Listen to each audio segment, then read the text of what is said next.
Wahyu 14 ayat 6 sampai 12. Kita buka, kita baca bergantian. Wahyu 14 ayat 6 sampai 12.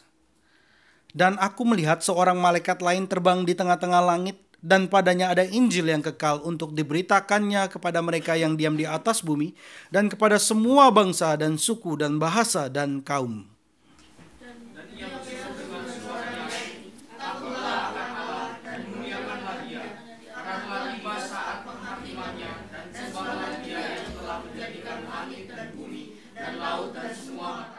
Dan seorang malaikat lain, malaikat kedua, menyusul dia dan berkata, sudah rubuh Babel, kota besar itu yang telah memabukkan segala bangsa dengan anggur hawa nafsu cabulnya. Dan seorang malaikat lain, malaikat ketiga, menyusul mereka dan berkata dengan suara nyaring, jikalau seorang menyembah binatang dan patungnya itu, dan mendengarkan tanda dan yang atau tangannya, maka ia akan minum dari anggur muka Allah yang disediakan tanpa campuran dalam cawan murkanya. Dan ia akan disiksa dengan api dan belerang di depan mata malaikat-malaikat kudus dan di depan mata anak domba. maka asap api yang menyiksa mereka itu naik ke atas sampai selama-lamanya. Dan siapalah mereka tidak henti-hentinya siksa, yaitu mereka yang menyembah binatang serta patungnya itu, dan barang siapa yang telah menerima tanda. Bersama-sama.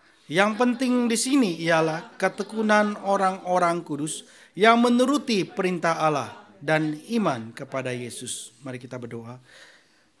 Bapa kami yang di surga, kami sudah membaca firman-Mu. Kiranya kami boleh mengerti apa yang Yohanes sampaikan kepada kami, apa yang telah dia lihat berkenaan dengan 3 malaikat. Ya Tuhan, tuntunlah. Kiranya kami boleh Tuhan berikan pengertian. Sebagaimana kami boleh mengerti ketika musim dingin itu akan tiba, kapan musim semi itu akan datang, bagaimana musim gugur itu kemudian akan datang. Kiranya kami pun ya Tuhan boleh diberikan kepekaan untuk mengerti kami sedang hidup di zaman apa dan akan kemana zaman ini ya Tuhan. Tuntunlah dan bentuklah setiap kami. Kami mohon kiranya Tuhan boleh memberikan anugerah dan belas kasihan-Mu kepada setiap kami. Jangan ada seorang pun yang Tuhan lewatkan. Dalam nama Tuhan kami Yesus Kristus. Amin. Saudara, Yohanes melihat 3 malaikat. Dan ketiga malaikat ini memperingatkan akan datangnya penghakiman yang Tuhan datangkan. Tuhan mendatangkan penghakiman kepada mereka yang melayani binatang buas itu. Dan akan ada murka yang kekal. Malaikat yang pertama, dia terbang di tengah-tengah langit. Dan padanya ada Injil yang kekal yang diberitakannya kepada mereka yang diam di atas bumi. Ini malaikat, padanya ada Injil yang kekal. Malaikat ini artinya memberitakan kabar baik. Tetapi anehnya, ketika bicara mengenai Injil, kabar baik, biasanya kita mendengar apa ya? Beritakan Injil dong. Maka kemudian biasanya yang muncul apa? Bisa muncul apa? Saudara pernah memberitakan Injil? Ketika mau memberitakan Injil, siapa yang muncul duluan?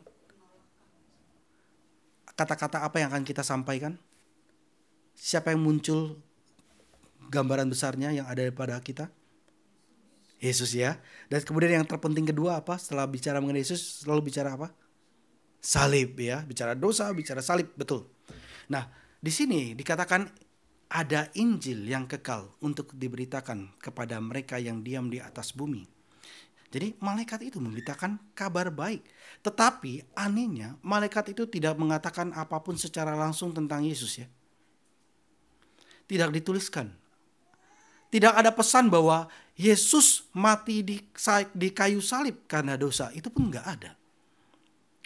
Tidak ada tawaran keselamatan. Bahkan yang ada apa di sini? Sebuah peringatan. Malaikat itu berseru dengan suara nyaring.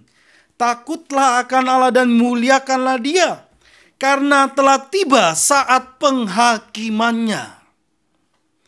Peringatan ini adalah kabar baik. Kabar baik itu apa ya saudara? Kabar baik itu apa? Kerajaan Allah telah datang. Lalu rajanya ialah Yesus. Ini yang dinubuatkan dalam perjanjian lama.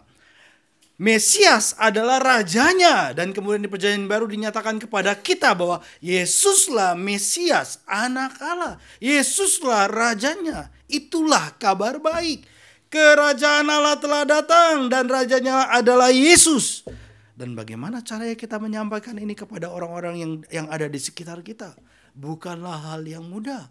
Memang, tapi Tuhan boleh memperlengkapi kita kiranya dengan kuasa Roh Kudus, boleh menyampaikan kepada mereka tentang kerajaan Allah telah datang dan rajanya adalah Yesus.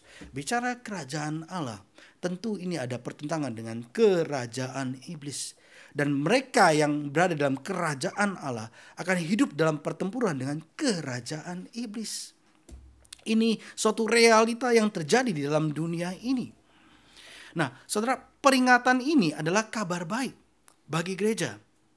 Bagi gereja yang teraniaya oleh para tiran, oleh si binatang buas.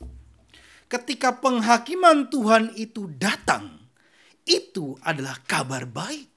Itu adalah keselamatan bagi umatnya yang dalam penganiayaan. Saudara tangkap pesannya ya.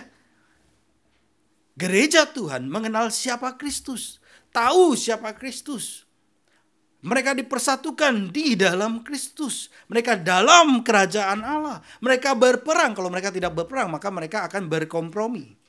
Mereka berperang. Oleh sebab itu mereka dianiaya. Oleh sebab itu malaikat datang menyampaikan kabar baik bahwa gereja menerima keselamatan mereka. Derek Thomas mengatakan, keruntuhan dari segala sesuatu yang bertentangan dengan tujuan Allah adalah kabar baik bagi orang percaya. Sekali lagi ya, keruntuhan dari segala sesuatu yang bertentangan dengan tujuan Allah adalah kabar baik bagi orang percaya. Saudara, malaikat pertama berseru, menyuarakan panggilan pertobatan. Ketika Yesus tiba di Galilea, dia memberitakan Injil di sana. Saudara bingung gak ya? Sebenarnya ketika kita ngomong, ayo beritakan Injil, yang kita beritakan siapa? Yesus. Dia mati di atas kayu salib menebus dosa kita sehingga kita diselamatkan. Itu bukannya tidak betul, itu sangat betul. Sangat betul. Tetapi sebelum Yesus melakukan itu semua pun, Yesus sudah memberitakan Injil. Sadar kan ya? Tahu kan ya?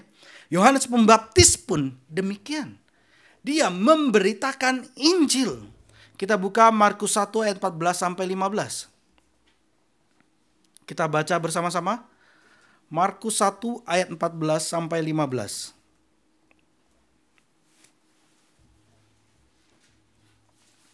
Markus 1 ayat 14 sampai 15. 1, 2, 3. Sesudah Yohanes ditangkap, datanglah Yesus ke Galilea memberitakan Injil Allah. Katanya, waktunya telah genap, kerajaan Allah sudah dekat. Bertobatlah dan percayalah kepada Injil. Saudara mengerti apa yang saya katakan? Jadi Injil itu apa? Kerajaan Allah datang. Dan rajanya siapa? Mesias, yaitu Yesus. Yesus.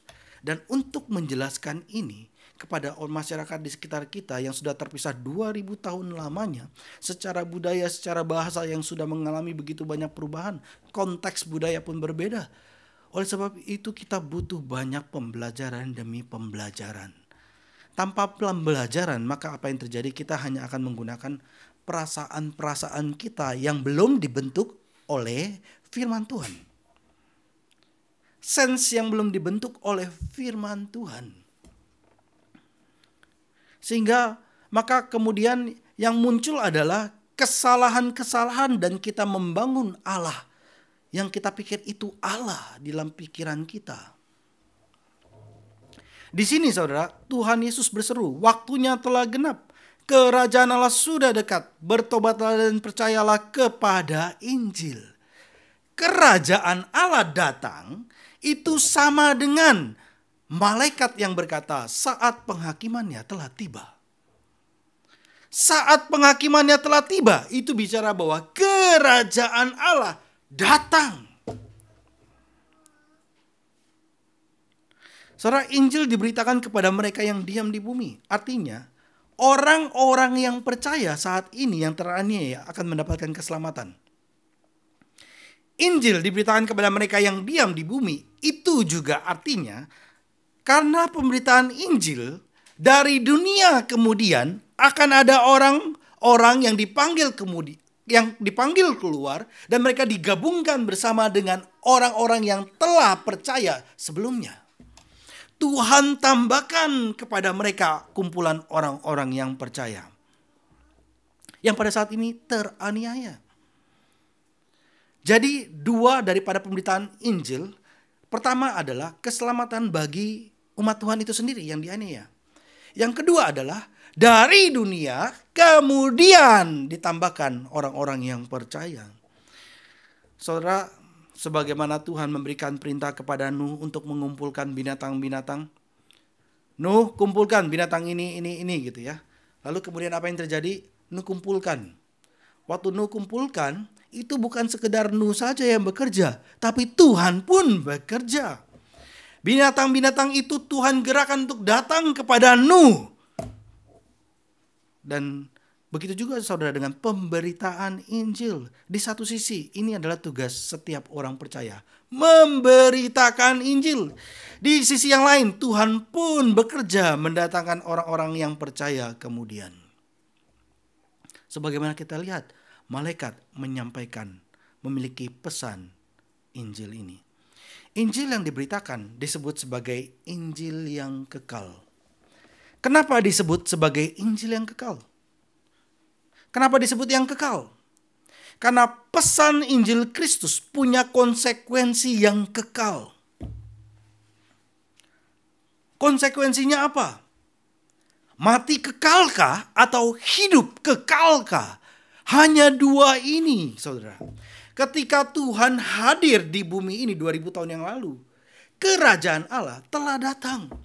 Dan dia memisahkan umat manusia menjadi dua bagian. Sebagian untuk diselamatkan, sebagian untuk menerima hukuman kekal. Oleh sebab itu kenapa Injil ini disebut sebagai Injil yang kekal? Karena memiliki konsekuensi yang kekal. Malaikat itu berkata, takutlah akan Allah dan muliakanlah Dia. Karena telah tiba saat penghakimannya, seru malaikat yang pertama.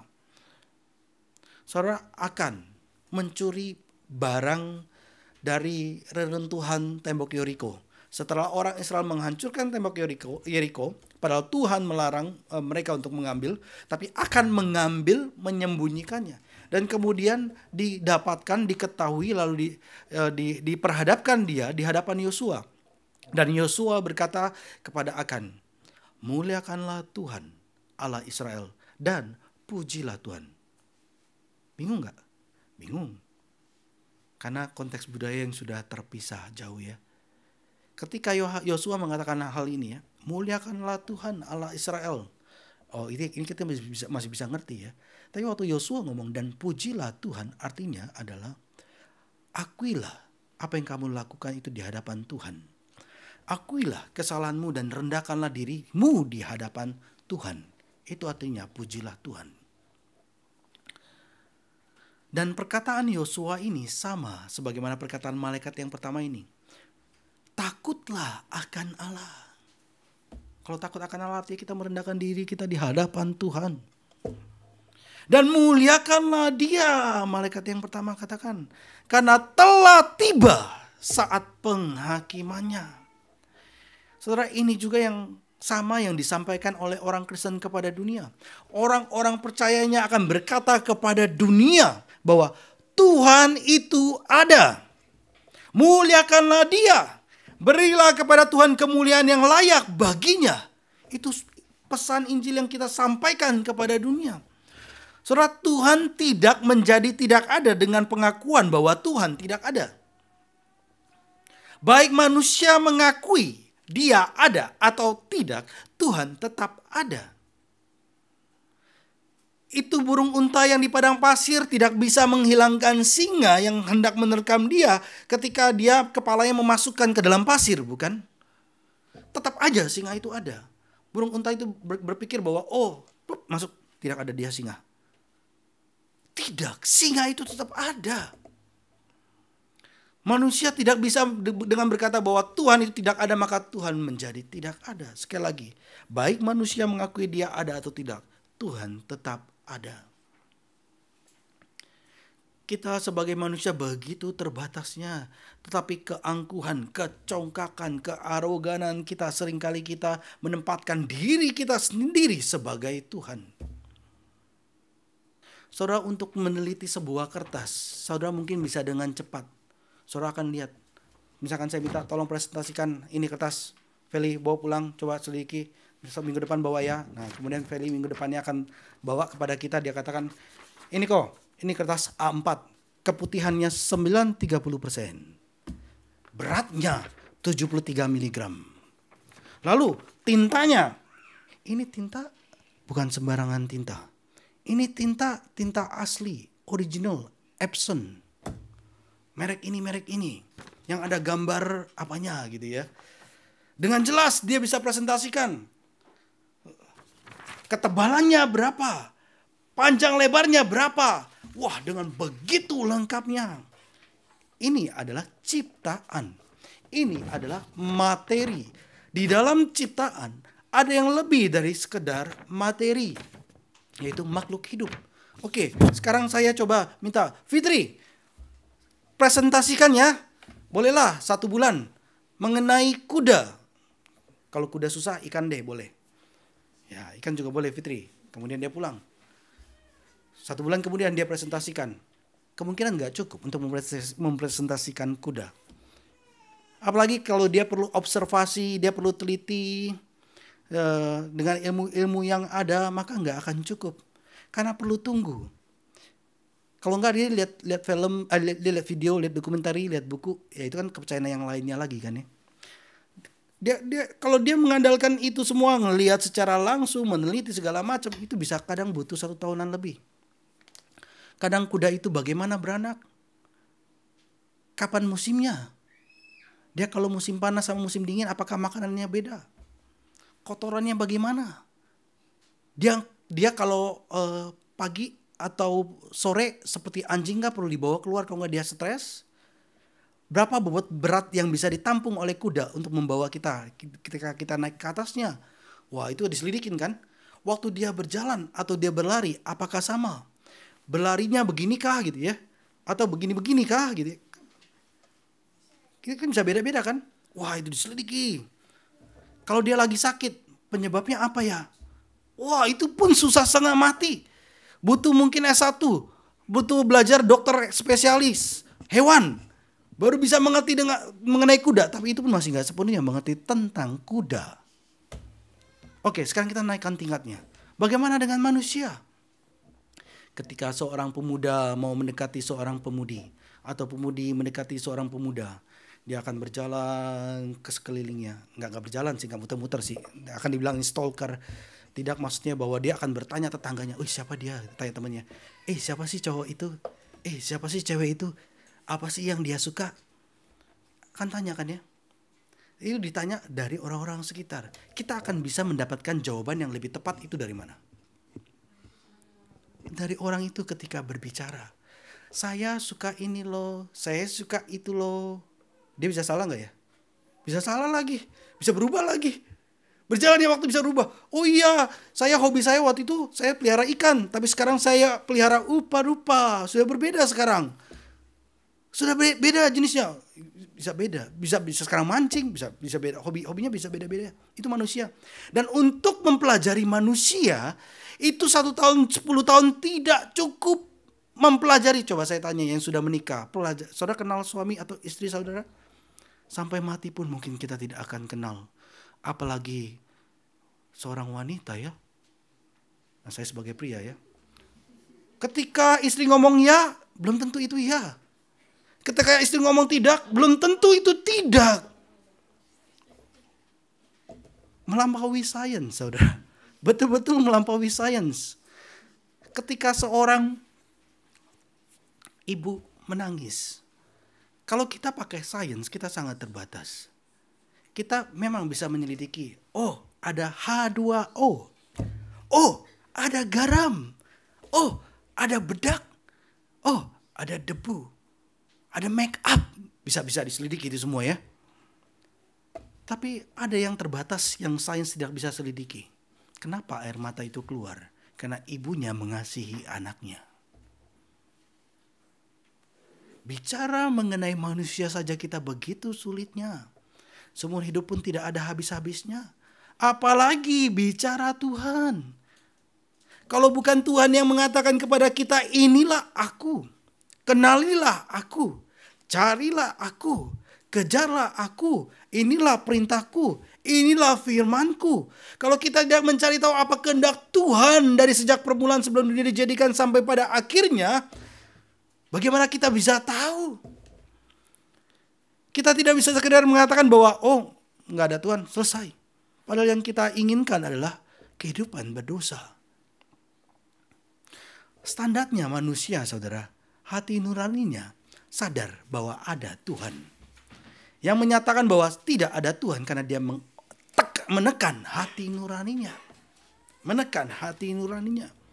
Minta belas kasihan Tuhan untuk pengampunan dosa-dosa saudara. Dan kemudian muliakanlah dia dengan hidup saudara. Dia yang hadir, dia yang ada, dia yang maha tahu, dia yang berkuasa, dia yang memelihara. Saudara, hari-hari seperti hari ini telah tiba dan akan tiba. Orang-orang dalam dunia akan melakukan keseharian tanpa menyadarinya. Hari berganti kepada hari, siang, pagi, siang, malam, terus berganti orang melakukannya. Mari kita baca Matius 17 ayat 37 sampai 39. Matius 24 ayat 37 ya. Matius 24 ayat 37 sampai 39. Kita baca bersama-sama. 1, 2, 3. Sebab sebagaimana halnya pada zaman Nuh, demikian pula halnya kelak pada kedatangan anak manusia. Sebab sebagaimana mereka pada zaman sebelum air bah itu makan dan minum, kawin dan mengawinkan, sampai kepada hari Nuh masuk ke dalam bahtera dan mereka tidak tahu akan sesuatu. Sebelum air bah itu datang dan melenyapkan mereka semua, demikian pula lah halnya kelak pada kedatangan anak manusia. Dengan demikian saudara, malaikat berseru memanggil dunia untuk memandang ke atas. Sembahlah dia. Malaikat mengundang kita untuk memperhatikan Tuhan dan menyembah dia, bukan menyembah ciptaannya. Kenapa menyembah dia? Karena dia adalah sang pencipta langit dan bumi, pencipta laut dan mata air. Semua ciptaan haruslah menyembah pencipta. Tetapi Paulus katakan, sebab sekalipun mereka mengenal Allah, tetapi mereka tidak menghormati dia sebagai Allah dan tidak mengucap syukur kepadanya. Kita bisa bernafas, itu pun daripada Tuhan. Kita bisa bekerja mengumpulkan uang, itu pun kekuatan daripada Tuhan.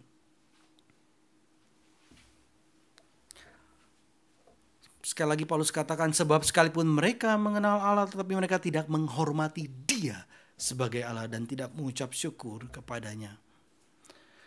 Saudara, malaikat Tuhan berseru kepada seluruh penduduk bumi, menyuarakan Injil Tuhan sebelum semuanya terlambat. Setelah malaikat pertama memperingatkan mengenai penghakiman, kemudian datanglah malaikat yang kedua. Dia berseru, sudah rubuh Babel, kota besar itu yang telah memabukkan segala bangsa dengan anggur hawa nafsu cabulnya. Saudara, pada saat Yohanes menulis ayat ini, Babel itu di mana? Ada Babel nggak ya? Jadi Yohanes ini ngomong Babel yang mana? Babel yang lalu? Babel yang akan datang ada Babel nggak ya? Mari kita lihat 1 Petrus 5 ayat 13. Kita baca bersama-sama. Ini surat Petrus. Dia pernah berkata mengenai Babel. Dan saat itu dia di Roma. Kita baca bersama-sama 1 Petrus 5 ayat 13. 1, 2, 3. Salam kepada kamu sekalian dari kawanmu yang terpilih yang di Babylon. Dan juga dari Markus anakku. Petrus saat itu di Roma. Dan dia sampaikan salam dari Babel. Saudara ngerti maksudnya? Bahkan bukan hanya di Alkitab. Di dokumen-dokumen yang lain selain Alkitab pun mengatakan berkenaan dengan bahwa Roma itu adalah Babel. Jadi ngerti ya ketika Paulus pakai simbol Babylon, Babel. Dari kawanmu yang terpilih yang di Babel. Bicara mengenai Roma. Kekaisaran Romawi pada zaman Yohanes adalah seperti Babel kuno. Sama persis. Karena Babel, yaitu Romawi pada saat itu, Yerusalem dihancurkan. Seperti sebagaimana dulu oleh Babel. Sekarang pun oleh Romawi dihancurkan. Karena Babel kuno dan juga Babel saat itu, bangsa Israel diasingkan. Karena Babel, mereka dianiaya karena mereka menyembah Allah yang sejati. Dan memaksa mereka menyembah Allah-Allah palsu. Baik Babel maupun Roma itu adalah simbol. Simbol dari suatu sistem dunia dan para penguasanya yang menentang Tuhan dan umatnya. Saudara, sama seperti umat Tuhan pada zaman Daniel. Begitu juga gereja mula-mula pada zaman Yohanes. Orang-orang percaya pada zaman ini sekarang hidup seperti di Babel. Kenapa? Karena Babel adalah roh kecemaran di setiap zaman. Dia memikat hati manusia untuk menjauh dari penyembahan kepada Sang Pencipta. Dia mengikat dan dia memperbudak setiap manusia. Babel. Saudara, di bagian akhir daripada novel The Lord of the Rings, ada bagian yang tidak muncul dalam film tapi ada di novel. Kemudian ya mengenai elang raksasa. Jadi di bagian akhir dari The Lord of the Rings ini ada seorang putri Rohan namanya Eowyn dan seorang pangeran Gondor namanya Faramir. Setelah bertempur hebat, terus kemudian mereka berusaha memulihkan diri dari luka-luka mereka beristirahat, dan sedangkan teman-teman mereka yang lain sedang berbaris dalam pertempuran yang terakhir yang paling menentukan pada saat itu. Dan musuh mereka yang paling menakutkan adalah siapa, saudara? Sauron ya, penguasa kegelapan yang mirip dengan iblis dalam Alkitab. Dan kerajaan jahatnya namanya apa, saudara? Kerajaan Mordor. Ya, kerajaan Mordor. Seperti Babel yang mengolok-olok, mengancam orang-orang yang bebas, yang tidak dalam perbudakan. Dan hari demi hari Faramir dan Eowyn dia melihat ke arah timur di mana ada barisan tentara yang sedang berkumpul yang akan berperang. Di sana dia lihat.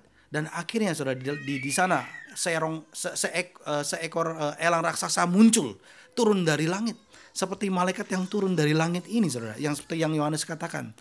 Terbang dengan membawa kabar baik. Di filmnya nggak ada kabar baik ini ya. Di novelnya ada. Elang raksasa itu berkata. Dan kata-katanya itu diambil dari kitab Wahyu. Kata elang itu. Bersorak-sorailah sekarang. Hai penduduk menara Anor. Karena kerajaan Sauron telah berakhir untuk selama-lamanya dan menara kegelapan telah dirobohkan. Sebagaimana malaikat katakan, sudah runtuh Babel yang besar itu, kata malaikat. Dan pesan ini berbicara tentang masa depan. Ketika Kristus datang kembali, kerajaan yang jahat yang telah berkuasa dan menyiksa umat Tuhan dipastikan runtuh. Dan ini kabar sukacita.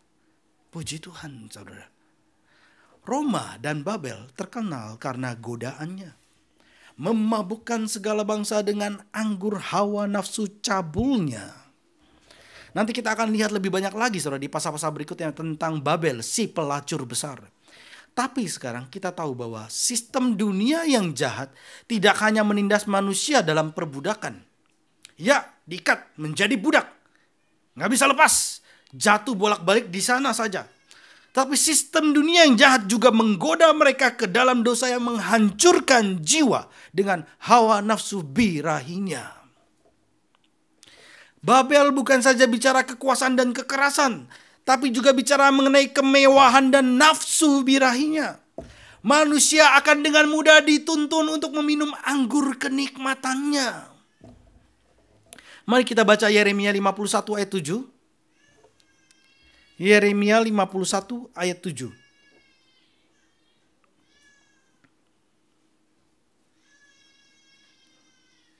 Kita baca bersama-sama. 1, 2, 3. Babel tadinya seperti piala emas di tangan Tuhan, yang memabukkan seluruh bumi.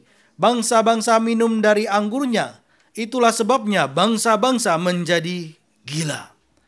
Saudara, pada zaman Yohanes, masyarakat Romawi memanjakan diri mereka secara seksual. Dan di zaman kita sekarang, dunia sedang membentuk dirinya kembali dalam hal-hal yang seperti ini. Bahkan di zaman sekarang terjadi dengan lebih bebas dan lebih mengerikan. Saudara, mengenai ini Amsal pernah berkata, Amsal 9 ayat 13 sampai 18 kita buka bersama-sama. Amsal 9 ayat 13 sampai 18. 1, 2, 3. Perempuan bebal cerewet, sangat tidak berpengalaman ia dan tidak tahu malu. Ia duduk di depan pintu rumahnya di atas kursi di tempat-tempat yang tinggi di kota. Dan orang-orang yang berlalu di jalan, yang lurus jalannya diundangnya dengan kata-kata, siapa yang tak berpengalaman, singgahlah kemari. Dan kepada orang tidak berakal budi katanya, air curian manis dan roti yang dimakan dengan sembunyi-sembunyi lezat rasanya. Tetapi orang itu tidak tahu bahwa di sana ada arwah-arwah dan bahwa orang-orang yang diundangnya ada dalam dunia orang mati. Maka oleh Babel ini seseorang akan diikatnya sebagaimana korban yang akan kemudian diseret dan dibawanya menjadi korban, saudara. Itulah yang dilakukannya. Amsal memperingatkan para pemuda, jauhi rayuan-rayuannya, karena tujuan sebenarnya adalah menyeret korbannya ke dalam neraka. Godaan seksual itu bisa membawa manusia kepada cara hidup dan kemudian gaya hidup yang berakhir dengan kehancuran. Ini suatu proses yang gak langsung. Perlahan-lahan tapi terus mengubah gaya hidup seseorang. Ya, tujuannya akhirnya adalah kehancuran. Saudara, kejatuhan Babel adalah peringatan yang sangat jelas tentang apa yang akan terjadi jikalau tidak bertobat. Tubuh dan jiwa, jasmani dan rohani mengalami penderitaan yang bertubi-tubi. Tetapi 1 Yohanes 1 ayat 7 berkata, mari kita buka bersama-sama. Dan ini jadi ayat hafalan kita untuk minggu depan. 1 Yohanes 1 ayat 7. 1, 2, 3. Tetapi jika kita hidup di dalam terang, sama seperti Dia ada di dalam terang, maka kita beroleh persekutuan seorang dengan yang lain. Dan darah Yesus, anaknya itu menyucikan kita daripada segala dosa. Saudara, orang-orang berdosa yang memanjakan diri dengan nafsu birahi akan mengalami kebinasaan yang terus menerus. Dan bukan itu saja, dia akan dikutuk oleh Allah dalam penghakimannya. Dan ini berlanjut pada malaikat yang ketiga. Malaikat ketiga berseru mengenai orang yang minum anggur Babel. Kalau tadi mereka mabuk oleh anggur Babel, bahwa mereka akan meminum anggur murka Allah yang dicurahkan ke dalam cawan murkanya. Ayat yang ke-10 Tuhan katakan, dulu saudara, kalau minum anggur itu perlu didilut dulu ya, dicampur pakai air untuk dicairkan, baru diminum. Tetapi apa yang terjadi di ayat yang ke-10 ini? Kita baca bersama-sama. Wahyu 14 ayat 10. 1, 2, 3. Maka ia akan minum dari anggur murka Allah yang disediakan tanpa campuran dalam cawan murkanya. Dan ia akan disiksa dengan api dan belerang di depan mata malaikat-malaikat kudus dan di depan mata anak domba. Malaikat ketiga memperingatkan kita akan realita neraka. Pilihan-pilihan, keputusan-keputusan yang saudara buat di dunia ini punya konsekuensinya di dalam kekekalan. Sekali lagi, keputusan, pilihan yang saudara ambil di dunia ini punya konsekuensi di dalam kekekalan. Entah itu di surga atau di neraka. Kalau dosa saudara tidak ditangani oleh Yesus di kayu salib, konsekuensinya akan ditanggung oleh orang berdosa secara kekal. Dan bahkan itu sudah dimulai, dicicipi sejak saat ini di bumi ini. Saudara, kalau mau merasakan, enggak usah mau merasakan, sudah pasti merasakan ya, cicipan neraka ya. Saudara, ketika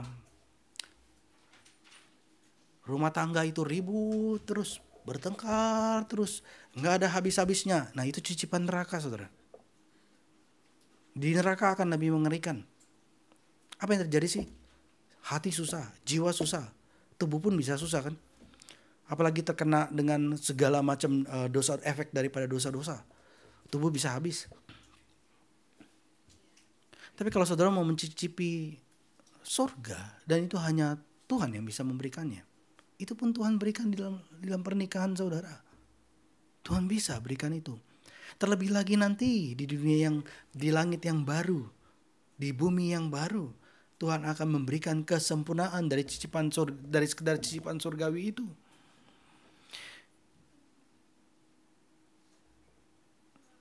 Kalau saudara, dosa saudara tidak ditangani oleh Yesus Kristus yang di kayu salib, maka konsekuensi akan ditanggung oleh saudara sendiri.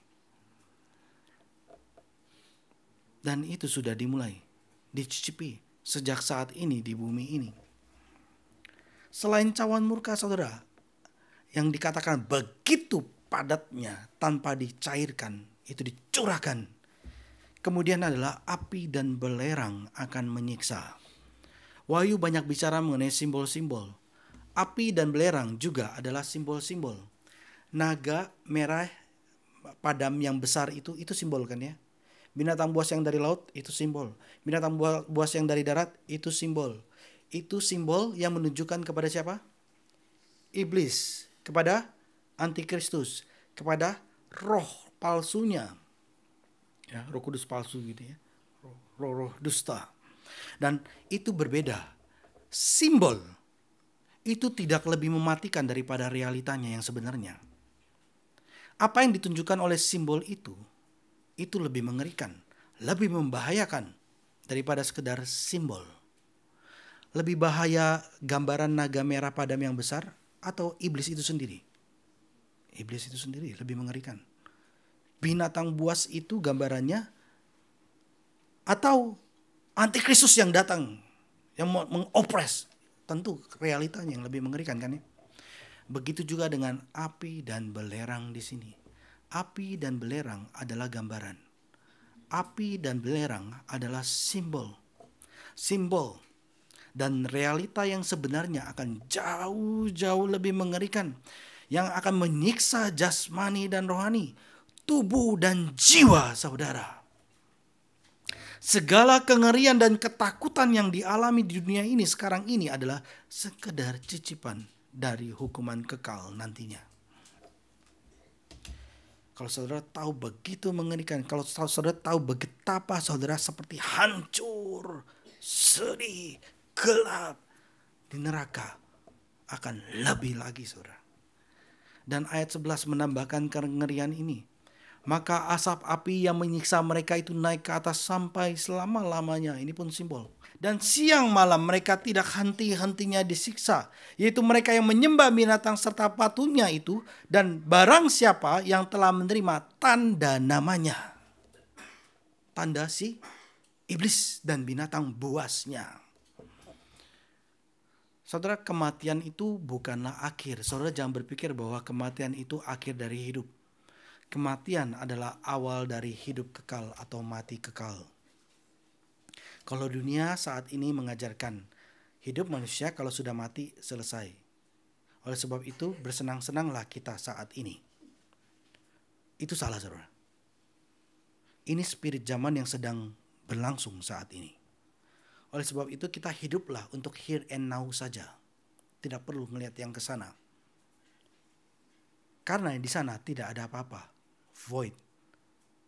Itu kepalsuan. Iblis menyebarkan berita-berita palsunya. Kematian bukanlah akhir, tetapi awal dari hidup kekal atau mati kekal. Mereka yang mati kekal akan bersama dengan iblis dan binatang buas dan nabi palsunya dilemparkan ke dalam lautan api dan belerang, di mana mereka akan disiksa siang dan malam sampai selama-lamanya. Dan hamba-hamba binatang buas itu akan mengalami nasib yang sama dengan tuannya yang jahat, dikatakan, yaitu setiap orang yang tidak ditemui namanya dalam kitab kehidupan. Saudara, Tuhan memperingatkan kita tentang penghakiman dan hal-hal ini sebelumnya. Kenapa? Kenapa Tuhan kasih tahu sekarang? Kenapa nggak nanti? Kalau nanti tentu telat ya. Tuhan kasih tahu sekarang karena Tuhan ingin memanggil saudara. Memberikan keselamatan kepada mereka yang bertobat dan percaya. Bahkan ketika malaikat ketiga menyatakan penghakimannya, Yohanes 3 ayat 16 masih berlaku memanggil orang-orang berdosa untuk diselamatkan. Karena begitu besar kasih Allah akan dunia ini sehingga ia telah mengaruniakan anak yang tunggal, supaya setiap orang yang percaya kepada Dia tidak binasa melainkan beroleh hidup yang kekal. Kitab Wahyu menyampaikan kepada kita bahwa iblis memalsukan Injil supaya penyembahan yang salah terjadi. Dan orang-orang Kristen dipanggil untuk menceritakan kepada dunia tentang kisah yang sebenarnya, yaitu mengenai kasih Allah akan dunia ini sehingga Dia mengaruniakan anaknya yang tunggal supaya beroleh selamat, hidup yang kekal. Apa yang disampaikan oleh orang percaya? Kisah Injil. Bahwa kerajaan Allah telah datang dan rajanya adalah Yesus. Saudara, apa yang harus gerejanya lakukan dalam peperangan yang begitu dahsyat, yang besar ini, saudara? Sampai kemudian Kristus mengakhiri peperangan yang besar ini. Apa yang harus gerejanya lakukan? Yohanes katakan dalam ayat yang ke-12. Kita lihat bersama-sama, kita baca bersama-sama. Wahyu 14 ayat 12, 1, 2, 3. Yang penting di sini ialah ketekunan orang-orang kudus yang menuruti perintah Allah dan iman kepada Yesus. Ketaatan atau ketekunan orang-orang kudus yang menuruti perintah Tuhan dan iman kepada Yesus. Surah Injil menyampaikan kepada kita bahwa melalui iman kita diampuni oleh darah Kristus. Dunia akan bilang, mana mungkin ada orang mati di salib kemudian menebus kita. Tapi Alkitab mengatakan bagi dunia itu adalah suatu kebodohan. Salib yang tadi kita baca. Tapi Injil menyelamatkan kekuatan Allah, di mana kita memperoleh pengampunan oleh darah Kristus. Kita diperdamaikan dengan Allah. Injil membawa kabar baik bahwa juru selamat kita telah menaklukkan kuasa jahat yang selama ini membuat kita menderita. Saudara, cawan dosa, percabulan, dan penyembahan berhala dunia akan ditawarkan kepada kita dari yang dekat dengan kita. Bahkan yang jauh, yang ada di ujung-ujung bumi sekalipun, di zaman kita akan begitu mudahnya dengan internet, nyampe ke tempat kita. Tapi saudara, firman Tuhan akan memberikan kita hikmat. Yang bagi dunia adalah sekali lagi kebodohan. Firman Tuhan memberi kita hikmat. Firman Tuhan memberikan kita kepekaan. Sadar, tahu ini masalah. Firman Tuhan menuntun langkah kita sehingga kita tahu bahwa itu racun. Saudara tahu ayat Mazmur ya, 119, firman-Mu pelita bagi kakiku dan terang bagi jalanku. Waktu saudara pelita itu ketika kita bawa, memang pelita itu kan menerangi sekitar kita ya. Dan pelita itu bisa juga memberikan kita kehangatan kan ya. Ada satu fungsi dari pelita itu juga, ketika pelita itu dibawa ke dalam penambangan, ke dalam suatu di bawah tanah itu, maka pelita itu akan memberitahukan kepada kita kalau itu beracun. Daerah itu beracun, berbahaya, dia akan berubah warnanya. Bahkan pergerakannya pun berbeda. Dan itu memberitahukan kepada kita. Firman Tuhan memberikan kita kepekaan, ini racun. Ini bahaya. Jangan sentuh. Jangan pegang. Masalahnya pada saat itu kita taat pada perintahnya atau tidak. Yohanes katakan, yang penting di sini adalah apa? Ketekunan. Lalu apa? Naati perintah Allah. Lalu iman kepada Yesus. Saudara, sebagai orang Kristen, saudara mungkin akan mengalami kekalahan. Tapi ingat, kekalahan itu bukanlah selama-lamanya. Asalkan saudara terus minta kepada Tuhan, mohon anugerah dan belas kasihan Tuhan. Tuhan akan terus kuduskan saudara. Saudara diubahkan terus semakin hari semakin menjadi manusia yang baru. Melalui firman-Nya yang saudara hidupi. Saudara, cawan yang penuh dengan murka Allah atas dosa-dosa kita telah Yesus minum di Taman Getsemani agar dosa-dosa kita diampuni. Cawan murka Kristus minum. Kita yang telah menerima kasih-Nya, maka kita pun kemudian mengasihi Dia. Dengan kasih kepada Dia, kita di dalam gereja tentunya kita melakukan perjamuan kudus. Perjamuan kudus itu bukanlah kita membawa persembahan kita persembahkan kepada Tuhan. Bukan. Tapi Tuhanlah yang memberikan persembahan, memberikan kepada kita. Itu tubuhnya dan darahnya. Kalau Kristus di Taman Getsemani meminum cawan murka Allah.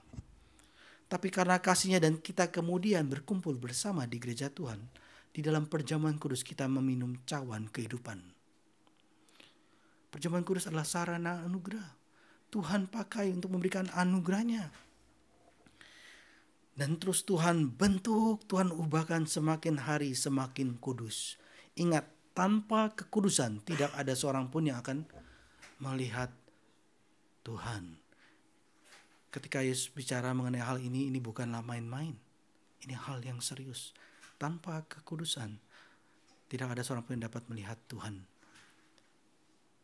Dimulai dengan beriman kepada Yesus Kristus. Saudara, ketika Kristus kembali nanti, iman dan ketaatan akan dimahkotai dengan kehidupan kekal dalam kemuliaan. Kehidupan iman dan ketaatan akan menjadi kesaksian yang perlu dilihat oleh orang-orang yang kita kasihi, agar mereka pun yang melihat boleh percaya. Dan pada hari penghakiman, di hadapan para malaikatnya yang kudus, Kristus akan memberikan upah kepada mereka yang memiliki tanda nama Bapa dan Anaknya. Dengan berkata, baik sekali perbuatanmu itu, hai hambaku yang baik dan setia. Engkau telah setia dalam perkara kecil. Aku akan memberikan kepadamu tanggung jawab dalam perkara yang besar. Masuklah dan turutlah dalam kebahagiaan Tuhanmu. Mari kita menundukkan kepala kita berdoa. Minta Pak Kris boleh maju ke depan pimpin kita dalam doa.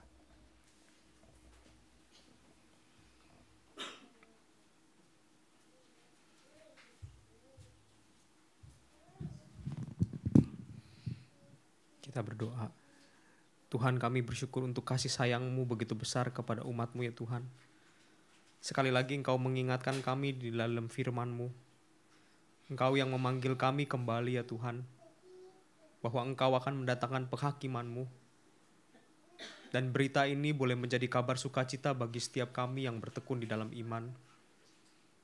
Dan betapa kami mengucap syukur jikalau kami kalah pun, kami bersandar bukan dalam kekuatan kami, tetapi Kristuslah yang sudah menang. Biarlah kami boleh terus datang kepadanya ya Tuhan. Biarlah di dalam dunia ini kami terus boleh bertekun di dalam ketaatan kami, di dalam iman kami kepada Yesus. Dan kami tahu ya Tuhan, kami sungguh membutuhkan daripada kuasa Tuhan untuk menjalani setiap kehidupan kekristenan kami ini ya Tuhan. Kiranya Tuhan boleh pimpin kehidupan setiap kami. Kiranya di dalam sisa-sisa waktu hidup kami tidak pakai untuk hal-hal yang sia-sia. Tetapi biarlah setiap keputusan kami, setiap gaya hidup kami boleh mengambil langkah yang penting bagi kekekalan. Dan melalui setiap sikap hidup kami, nama-Mu boleh dinyatakan dan dipermuliakan. Terima kasih ya Bapa. Di dalam nama Tuhan Yesus Kristus, penebus dan juru selamat kami yang hidup, kami berdoa. Amin. Amin.